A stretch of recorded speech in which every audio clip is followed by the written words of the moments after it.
eu não sei quanto a vocês, mas quando eu era criança e adolescente, eu sempre ficava tentando imaginar como deveria ser trabalhar em uma das maiores empresas de tecnologia do mundo. Nomes como Facebook, Apple, Google, Microsoft sempre despertaram um interesse assim, em mim entender como que funcionava o dia a dia de um funcionário nelas. Como que seria, no caso, o processo seletivo para você conseguir entrar numa empresa dessas? O que você precisaria ter de conhecimento? Você precisaria ser um gênio? Só os maiores gênios da humanidade conseguiriam entrar em uma empresa como essa, no caso? Então, perguntas como essas, no caso, era o que eu sempre ficava pensando, assim, enquanto eu estava ali crescendo, ali na minha adolescência e tudo mais. Mas eu acredito que hoje eu tenho uma nova perspectiva de como que tudo isso funciona. Recentemente eu estou tendo a experiência, no caso, de trabalhar em uma dessas maiores empresas de tecnologia do mundo, as famosas Big Techs, na Microsoft, para ser um pouco mais específico. E até então, eu acredito que trabalhar ali me deu uma nova visão de como que as coisas funcionam, do que você precisa ter de conhecimento, se você realmente precisa ser um gênio para conseguir entrar em uma Big Tech como essa, coisas nesse sentido. Eu acredito que seria interessante eu compartilhar um pouco para vocês, tanto para pessoas que só estão interessadas também em saber como que funciona trabalhar em uma empresa tão grande como essas, tanto para você também que talvez esteja interessado em tentar entrar em uma empresa tão grande como essa no futuro. Então, sem mais enrolação, vamos lá pro vídeo.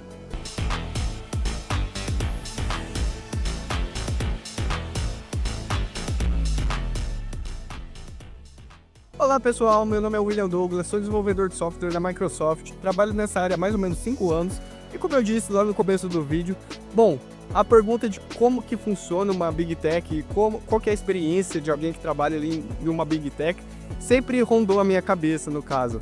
E eu acredito que depois de trabalhar por 7 meses ali na Microsoft, eu tenho uma certa visão que eu acredito que eu possa compartilhar com vocês. Então já deixa o seu like aí no vídeo, se inscreva no canal, deixe seu comentário também. Esse é o primeiro vídeo de um novo projeto que eu estou fazendo aqui para compartilhar um pouco da minha experiência tech e da minha rotina e um pouco mais sobre tecnologia também. Eu acredito que esse é um assunto que eu gosto bastante de conversar e eu gostaria de compartilhar isso aí um pouco com vocês.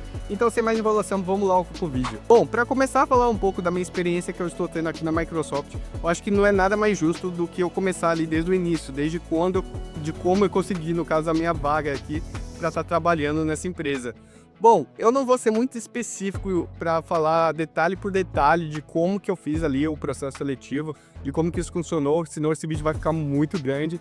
Mas eu posso fazer um vídeo ali com um pouco mais de detalhes, falando etapa por etapa, no caso de como que funcionou, caso vocês queiram. É só vocês deixarem aí no comentário, no caso, se vocês quiserem, que daí eu posso fazer um vídeo um pouco mais detalhado, explicando como que funcionou esse processo ali para mim conseguir a minha vaga na Microsoft.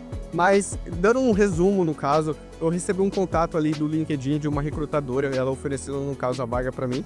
E eu acabei, no caso, aceitando ali pra gente fazer aquele primeiro contato, que ela acabou fazendo uma ligação pra mim ali, né? E a gente acabou conversando, pra ela perguntar ali quais eram as minhas experiências, quais eram as minhas skills, pra ver se eu fazia sentido seguir em frente, no caso, com o processo seletivo ali comigo. Eu acabei passando dessa etapa e logo depois veio as etapas, no caso de testes técnicos. Para vocês terem noção, eu acabei fazendo 4 testes técnicos durante todo esse processo seletivo. E esse processo seletivo, no caso, essas 4 etapas, foram testes de live code. Então eu estava ali tendo que resolver algum problema, fazendo algum código para resolver algum problema, ao mesmo tempo que o recrutador estava ali assistindo a minha tela sendo compartilhada, vendo exatamente tudo que eu estava programando, linha por linha, basicamente. Mas com isso eu acredito que eu possa dizer sim que a minha primeira experiência na Microsoft foi fazer o processo seletivo mais difícil que eu já fiz na minha vida. Porque foram 4 testes técnicos que eu tive que fazer, os 4 sendo live code. Isso foi algo totalmente inusitado. Eu nunca cheguei a fazer um processo seletivo que tinham tantos testes técnicos e todos esses testes técnicos eram, no caso, live codes que tinham que fazer isso. Eu já tive que fazer entrevistas técnicas que tinham live code, mas normalmente é só 4 na Microsoft, aí meio demais talvez. Mas depois de tudo isso, eu acabei sendo aprovado no processo seletivo e finalmente consegui a minha vaga ali dentro da Microsoft. Eu comecei então a trabalhar ali de forma remota para eles, existe sim uma sede aqui na cidade de São Paulo, porém não faz muito sentido para mim ir presencial ali, embora o escritório deles sejam bem interessante, não faz sentido para mim ir ali de forma presencial porque o meu time está totalmente alocado lá nos Estados Unidos.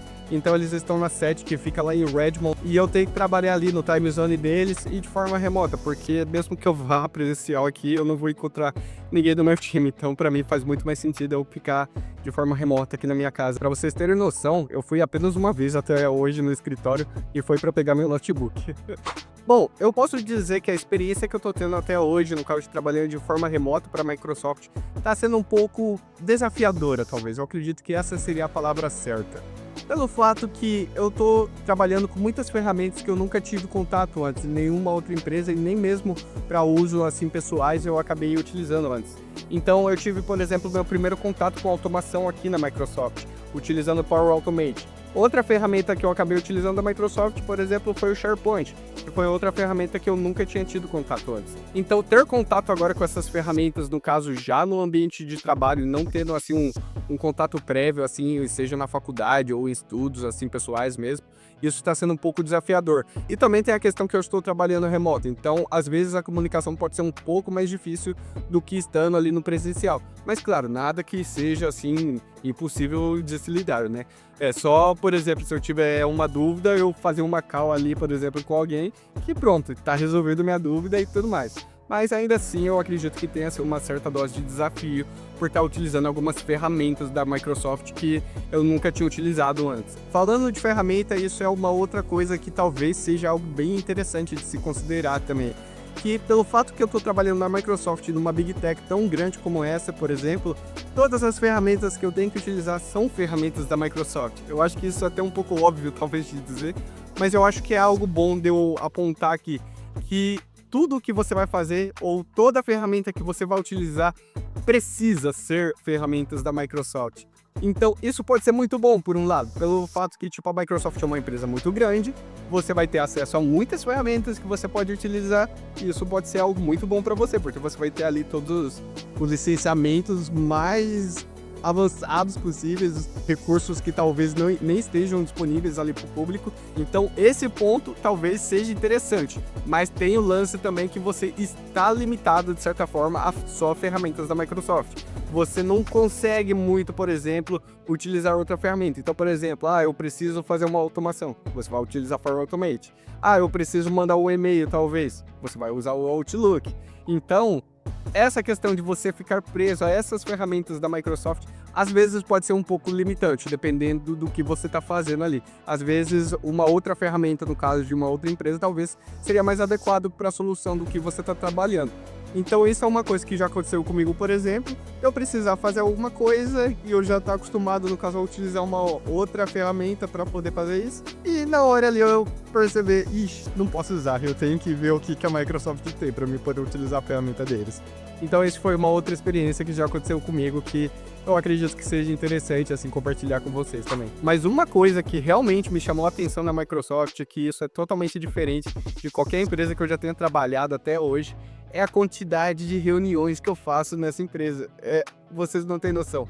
É muita reunião que eu faço. Chega a ser quase 5, 6, 7 reuniões todo dia. E eu já trabalhei em empresas, no caso, que eram totalmente presencial. Eu já trabalhei em empresas que eram com modelo híbrido. E já trabalhei em empresas que eram, no caso, remoto, totalmente remoto. E nenhuma delas chega na quantidade de reuniões que eu tenho na Microsoft. Nós temos reuniões para tudo. Tem as reuniões do Scrum, que são normais, no caso. Mas tem várias outras reuniões durante o dia que eu acabo tendo que fazer também para poder ali, no caso, ou compartilhar o que eu tô fazendo, ou no caso, poder fazer uma demo do que eu tô fazendo, ou várias outras coisas, no caso. Então, a quantidade de reuniões que eu tenho ali durante o dia na Microsoft é algo surreal, no mínimo surreal, é realmente impressionante. Mas vale dizer também que essas reuniões todas que eu tenho, eu não acho que nenhuma delas não seja assim importante, naquele sentido, sabe, aquele e-mail lá que tem que, essa reunião poderia ter sido um e-mail. Eu não sinto isso em relação às reuniões da Microsoft. Eu acho que as reuniões ali é realmente para, tipo, a gente ter total controle de como que tá o nosso o nosso desenvolvimento e ter total controle de como que as coisas estão acontecendo. Assim a gente evita muita situação que tipo, aconteceu uma coisa que não estava prevista, ou aconteceu uma coisa que vai atrasar totalmente o nosso planejamento. Então eu realmente acredito que essas reuniões, embora sejam muitas, é algo que talvez realmente seja necessário, sabe? Para, tipo, ter esse controle e saber que, tipo, a gente tá indo pro caminho certo, que todo o time tá indo pro mesmo caminho. Eu não consigo afirmar para vocês que todas as equipes da Microsoft vão seguir exatamente esse modelo no caso de reuniões, mas eu posso dizer que na minha equipe é assim que funciona, pelo menos. Mas eu acredito que as reuniões mais importantes que eu tenho no meio de todas essas são as dailies, as demos, e uma reunião que eu tenho 2 vezes por semana com a minha colega direto que trabalha ali comigo, que é no caso pra gente se organizar nas tarefas que a gente tá fazendo e poder ali juntar, fazer o famoso merge no caso das nossas tarefas, só para ter certeza que não vai ter nenhum conflito nem nada nesse sentido. Hoje eu estou trabalhando em um produto interno ali da Microsoft e o nosso time, no caso, é separado entre várias pessoas e, no caso, a gente está diferenciando as pessoas em cada módulo.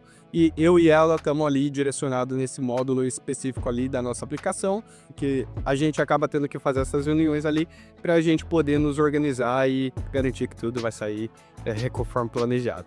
Bom, depois de todas essas reuniões e tudo mais, e eu acho que eu já mencionei que eu trabalho para o time que está alocado ali nos Estados Unidos, eu acho que vocês já imaginaram que a comunicação ali é totalmente em inglês. E eu já tive experiência no caso de trabalhar em uma empresa, na verdade uma startup antigamente, que a comunicação também era em inglês. Então a Microsoft está sendo a minha segunda empresa que eu tô tendo ali que fazer uma comunicação totalmente em inglês. Tem apenas raros casos em que, no caso, tem mais uma pessoa ali do time inteiro que é brasileiro e às vezes quando eu acabo caindo ali numa call com ele, daí a gente acaba falando português. Mas tipo, essa é uma exceção. Normalmente a comunicação vai ser totalmente em inglês, então isso é algo que de certa forma não é totalmente novidade para mim, mas é algo bem interessante, me ajuda assim a praticar bastante o inglês e melhorar bastante o inglês durante o meu dia a dia. E como eu tenho bastante reunião, isso é uma boa prática durante o dia, para falar a real, viu? Mas outra coisa que também me ajuda a melhorar esse inglês, no caso aí, é por conta que meu time hoje ele é formado, além de brasileiros, né, como eu, por exemplo, ele também é formado por indianos e estadunidenses. Então, acaba tendo ali o sotaque ali dos Estados Unidos, que é o que eu já estou mais acostumado, mas também tem um sotaque indiano que, convenhamos, às vezes pode ser um pouquinho difícil de entender. Mas eu acredito que hoje eu já consigo entender bem melhor do que quando eu comecei. A primeira vez que eu ouvi aquele sotaque ali quando eu entrei na empresa o negócio foi sinistro. Mas tá bom, hoje em dia eu já consigo entender bem melhor, inclusive a colega que eu trabalho diretamente, ela é da Índia também, e eu consigo entender hoje ela perfeitamente. Então eu acho que eu posso dizer que isso é uma ótima maneira de você praticar o seu listening, viu? Aí daí você pode perguntar, mas os estadunidenses e os indianos também, eles são que nem os brasileiros, eles são calorosos também e tudo mais? Eu diria que não. Mas também eles não são totalmente frios. O meu líder mesmo, por exemplo, eu considero ele uma pessoa bem carismática para um estadunidense, para falar bem a verdade para vocês, viu? Toda hora ele tá ali fazendo uma piada, fazendo alguma coisa assim. Então isso meio que dá uma descontraída ali com o time também e faz eu lembrar um pouquinho do Brasil. Não chega a ser um brasileiro, mas tipo, para os padrões dos estadunidenses, eu acho que ele é uma pessoa bem carismática, assim, e bem o mais próximo possível que a gente pode ter, assim, de um brasileiro.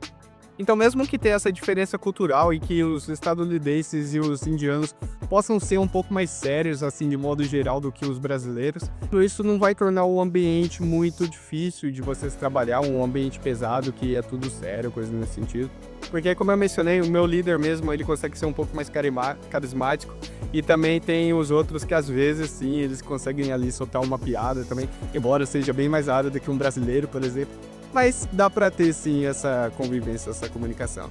E também o pessoal, embora eles sejam mais na deles, eles estão ali, eles sempre ajudam quando você precisa e coisa nesse sentido. Então tem esse sentimento, sabe, de acolhimento, de certa forma, assim, sim. Partindo pro ambiente de trabalho, eu acredito que a Microsoft é uma das empresas, se não a empresa que eu trabalhei até hoje, que tem um melhor ambiente, assim, que equilibra trabalho com vida pessoal, sabe? Então, eu não me sinto, assim, por exemplo, muito sufocado, assim, com nenhuma demanda. Isso eu já percebi, porque eu já tive experiência de trabalhar em empresas que eram pequenas, já tive experiência de trabalhar em startups e já tive experiência de trabalhar em empresas grandes, como TOTS e Microsoft, no caso. Eu percebi que aqui na Microsoft você não sofre tanta pressão assim quanto eu imaginava que você sofreria. Pelo menos eu, por exemplo, não me sinto tão pressionado, as coisas não acontecem, por exemplo, em cima da hora que você precisa fazer aquela alteração para ontem, porque tá tudo pegando fogo a todo tempo, sabe? Então isso eu sinto que é um pouco mais tranquilo e tudo mais. E também não tem aquele negócio de ter aquele supervisor que vai ficar em cima de você, enchendo seu saco toda aquela hora, tipo, só pra ver se você tá trabalhando, mesmo se você tá ali. Então isso meio que dá uma sensação, um ambiente de trabalho um pouco mais gostoso de você trabalhar. Uma coisa interessante, por exemplo, que eu vi na Microsoft, não vi nenhuma outra empresa, é que sexta-feira, por exemplo, é o dia que não tem reunião. Pelo menos pro meu time, é o dia que é proibido reunião. Claro que se isso acontece, caso seja algo muito importante, assim, no caso, que precisa ser resolvido, embora isso seja bem raro, por exemplo. Mas, normalmente, a gente não tem reunião. Então, sabe aquelas reuniões que eu tava mencionando ali anteriormente, que eram tipo 4, 5, 6, no caso, por dia? Então, durante a sexta-feira a gente não tem a dele, a gente não vai ter demo, a gente não vai ter reunião nenhuma. É o dia que a gente simplesmente vai chegar, vai fazer o nosso trabalho e vai embora. Se você não quiser conversar com ninguém o dia inteiro, você não precisa, porque sexta-feira é o dia que não tem reunião na Microsoft. Pelo menos pro meu time não tem. Eu não sei dizer se isso é a Microsoft, a empresa não tem reuniões durante sexta-feira, mas eu posso dizer que pelo menos o meu time, nas sextas-feiras, não tem reunião nenhuma. E além disso, tem uma outra curiosidade que eu acho interessante. Infelizmente eu não tenho esse benefício, mas eu vejo muita gente ali, principalmente os estadunidenses ali que trabalham na Microsoft, que eles costumam ter uma férias muito estendida. Por exemplo, meu líder direto, ano passado ele tirou uma férias que foi de dezembro, do início de dezembro, e ele voltou de férias no final de fevereiro, vocês acreditam ou não? Foram 3 meses de férias, literalmente. Eu até tava tipo, meu Deus, ele não vai voltar ou coisa nesse sentido. Só que depois que eu percebi que as férias ali são muito longas, realmente são muito longas. Então isso é uma coisa que eu percebi ali que tem muito de equilíbrio, sabe? Tipo, entre a vida pessoal e a vida profissional, que eles conseguem, nossa, tirar essas férias longas pra caramba, sabe? Tipo, que eu nunca tinha visto. Então isso é um negócio que realmente faz pegar um pouco assim de, nossa, eu realmente quero trabalhar aqui, sabe? Infelizmente eu não posso tirar essas férias tão longas, porque embora eu trabalhe ali pro time dos Estados Unidos, eu sou contratado aqui no Brasil. Então eu ainda sou o famoso CLT, então eu tenho que tirar aquele 1 ano de férias só depois de 1 ano de trabalho, e vocês sabem como que funciona a vida de um CLT, não é mesmo? Então, é uma coisa que eu só fico olhando pra eles tirando e falo, nossa, bem que eu queria, né? Mas, de modo geral, eu acredito que eu possa dizer que a minha experiência até agora com a Microsoft foi bem positiva, de modo geral. Eu ando aprendendo bastante coisas que eu nunca tive que fazer, sabe? Em nenhum outro trabalho. Um exemplo disso, por exemplo, são as demos que eu já mencionei, onde, por exemplo, toda tarefa que eu tenho que fazer, eu tenho que ir lá e fazer uma demonstração, né? Que seria o que eles chamam de demo ali, no caso, pra gente mostrar uma versão ali de como que tá funcionando, sabe, o que eu acabei de desenvolver ali. E muitas vezes, como um produto que eu trabalho é interno e ele atinge outros times, muitas vezes eu tenho que fazer, por exemplo, essa demo ali com outros líderes, os líderes de outros times. Mas daí eu vou falar pra vocês, quando vocês fizerem uma reunião que tem 15 líderes ali da Microsoft, todos juntos olhando sua tela, vendo o que você fez funcionar ali ao vivo, daí vocês vão entender o que é ficar ali com o coração na mão, pra não falar outra coisa aqui. Mas com tudo isso, com todas essas coisas, por exemplo, não dá pra entender que, por exemplo, isso está sendo benéfico pra mim de certa forma, porque eu nunca tive que fazer apresentações antes. Por exemplo, dos meus produtos, normalmente era o PO que tinha que fazer isso, ou qualquer outra pessoa. Eu era só a pessoa que desenvolvia lá e toma, tá liberado, tá publicado lá, faz o que você quiser. Mas agora eu tô tendo que ir lá e mostrar ali pra eles o que eu fiz também. Então, além de programar, eu tenho a responsabilidade também ali de mostrar, sabe? Tipo, como que ficou, como que funciona, mostrar pra eles funcionando e todas essas coisas. Então, isso tá ajudando, assim, de certa forma, essa habilidade nova que eu tô desenvolvendo de fazer apresentações, sabe? Tipo, melhorando meu inglês, inclusive, pra fazer essas apresentações e também de me preparar ali pra garantir que nada vai quebrar ali também ao vivo, né? Então, isso aí eu acredito que tá sendo bem útil, assim, pra desenvolver essa habilidade, assim. Bom, galera, essas são algumas experiências que eu tive, assim, trabalhando em uma Big Tech como a Microsoft até agora. Eu acredito que deu para compartilhar um pouco, assim, de como que é meu dia a dia, como que foi minha experiência desde quando eu entrei. até os dias de hoje. Mas qualquer dúvida que vocês tiverem, coloque aí no comentário. Não se esqueça de deixar o like nesse vídeo, é meu primeiro vídeo também. Se vocês tiverem sugestões de melhoria e tudo mais, podem deixar no comentário aí. Vai ser totalmente bem-vindo, que daí eu tento melhorar aí nos próximos vídeos. Então, não se esqueça de se inscrever. E é isso, galera. Vejo vocês no próximo vídeo. Até mais!